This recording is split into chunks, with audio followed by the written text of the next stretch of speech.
Jika semua pemeriksaan sudah selesai, berarti medical check up telah selesai.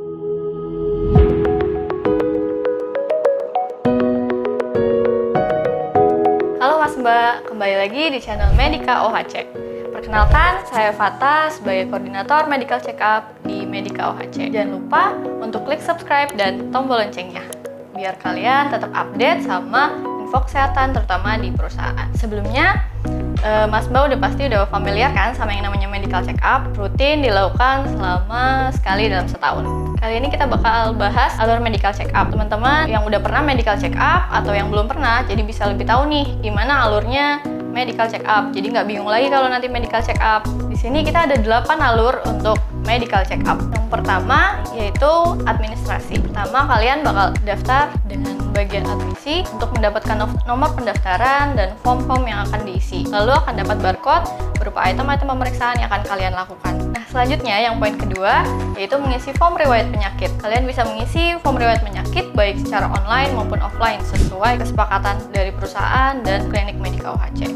Kenapa form riwayat penyakit ini penting? Karena kita butuhkan untuk pendataan dan untuk program tindak lanjut program kesehatan perusahaan. Lalu yang ketiga, kita bakal mulai dari pemeriksaan fisik dasar. Pemeriksaan fisik dasar ini ada dua, yaitu pemeriksaan IMT dan TTV. Untuk IMT, kita cek untuk mengetahui berat badan Mas Mbak ini ideal atau enggak ya, dengan cara kita cek berat badan, tinggi badan, dan lingkar pinggang. Lalu untuk TTV, itu tanda-tanda vital, kita cek nadi, tekanan darah, suhu, dan respirasi. Selanjutnya, untuk step yang keempat, ada pemeriksaan penunjang, yaitu laboratorium. Pemeriksaan laboratorium yang berupa sampel darah dan urin. Untuk sampel darah ini sesuai dengan paket Mas Mbak yang ambil. Biasanya ada gula darah, hematologi rutin, hematologi lengkap, profil lemak, fungsi ginjal, dan fungsi hati. Itu tergantung paket yang diambil. Lalu ada tes urin. Tes urin itu biasanya kita ambil menggunakan pot urin yang akan dikumpulkan ke petugas lagi setelah diambil. Lalu selanjutnya untuk step kelima itu ada pemeriksaan mata. Itu pemeriksaan visus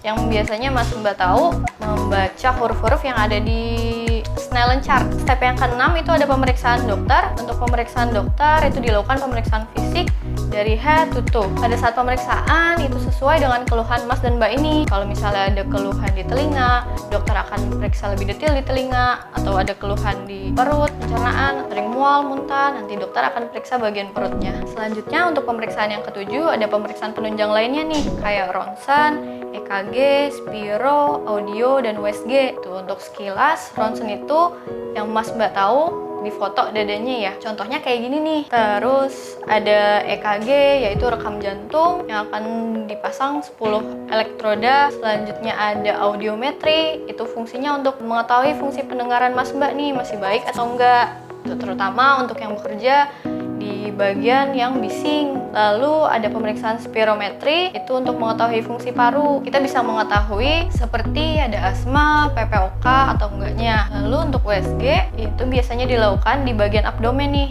biar kita bisa tahu lebih detail bagian liver kita, ginjal kita. Lalu untuk step yang terakhir, step ke-8 itu review ulang untuk pemeriksaan yang sudah dilakukan Mas Mbak nih. Gitu. Apakah udah semua dilakukan tiap stasiunnya atau belum? Nanti Mas Mbak bakal diarahin lagi ke petugas admisi untuk di checklist nih apa yang udah, apa yang belum. Jika semua pemeriksaan sudah selesai, berarti medical check up telah selesai. Oke Mas Mbak, berikut penjelasan tentang 8 alur pemeriksaan medical check up. Semoga Mas Mbak sehat selalu dan hasil medical check up-nya bagus terus ya. Dan jangan lupa untuk selalu olahraga dan tetap produktif ya saat bekerja. Sampai jumpa lagi di video selanjutnya. Salam sehat!